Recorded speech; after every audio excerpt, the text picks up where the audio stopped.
Are you ready? Welcome to Conflict Nexus Report, where we bring latest updates about global world crises and latest news. Hang tight for what we have for you today. In a move that shocked the world, the United States just pulled off one of the most audacious foreign policy operations in modern history.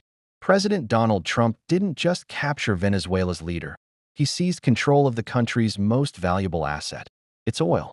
But this story isn't just about barrels of crude. It's about power, money, and the future of an entire nation. Let's rewind to January 4th, 2026. Before dawn, while most of Caracas slept, U.S. Special Forces launched a military operation that would change everything. Their target was Venezuelan President Nicolás Maduro and his wife, Cilia Flores. In what the Trump administration described as a law enforcement operation, American forces captured the couple and transported them to New York City, where they now face federal drug trafficking charges. Trump called the operation brilliant, tactically, and claimed voters were thrilled. But this wasn't just about arresting a controversial leader. It was about something far bigger, Venezuela's oil.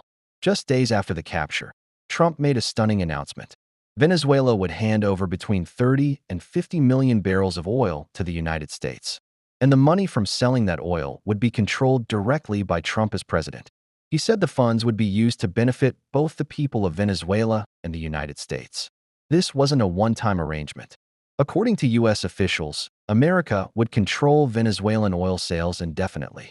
The United States would decide who can buy the oil, how much they pay, and where the money goes. All proceeds would first pass through U.S.-controlled bank accounts. Vice President JD Vance summed up the strategy plainly, saying that the way to control Venezuela is to control the purse strings and the energy resources. He added that Venezuela would only be allowed to sell oil if it serves America's national interest. So why does Venezuelan oil matter so much? The answer lies in both history and geology. In 1922, in a small village called La Rosa, oil erupted 200 feet into the air. It was an ecological disaster, but it launched Venezuela into an era of immense wealth. For decades, the country held some of the largest proven oil reserves on Earth. But years of corruption, mismanagement, and decaying infrastructure under Hugo Chavez and Nicolás Maduro brought that industry to the brink of collapse. Pipelines haven't been properly updated in decades. Refineries sit in disrepair. Venezuela's state oil company estimates it would cost nearly $60 billion just to return to peak production. Trump argues that American companies will rebuild everything. He claims Venezuela took our oil away from us when it nationalized foreign assets in 2007, calling it the greatest theft in American history. After Maduro's capture, Venezuela's former vice president, Delcy Rodriguez, was sworn in as interim leader. But the real question is simple. Who is actually in charge? The Trump administration says the answer is Washington.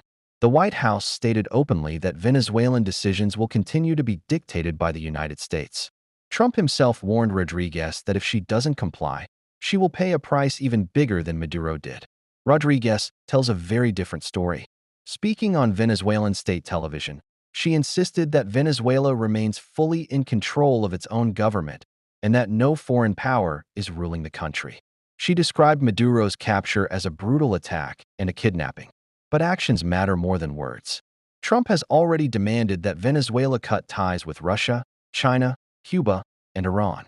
He's dictating who Venezuela can trade with and what it can buy, insisting the country purchase only American-made goods, from food and medicine to power grid infrastructure. Around the world, the reaction has been swift and furious.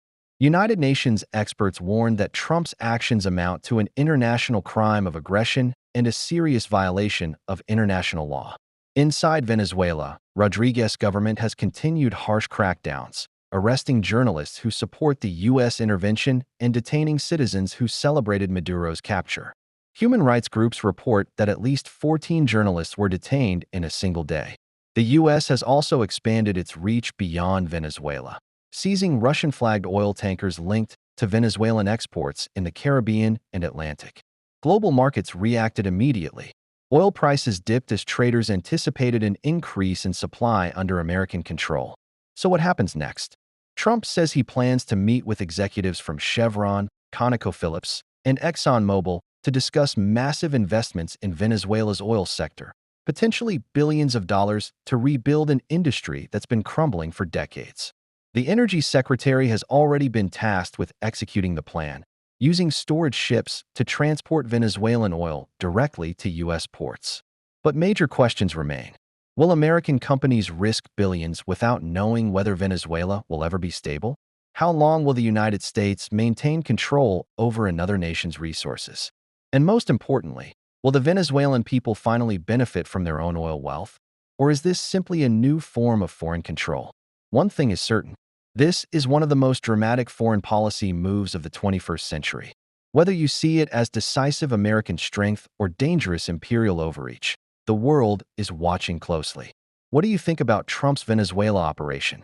Is this justified intervention or a violation of sovereignty? Let us know your thoughts, and stay tuned for more updates as this story continues to unfold. Don't forget to like, comment, share, and turn on the subscribe button to be notified whenever we drop latest news.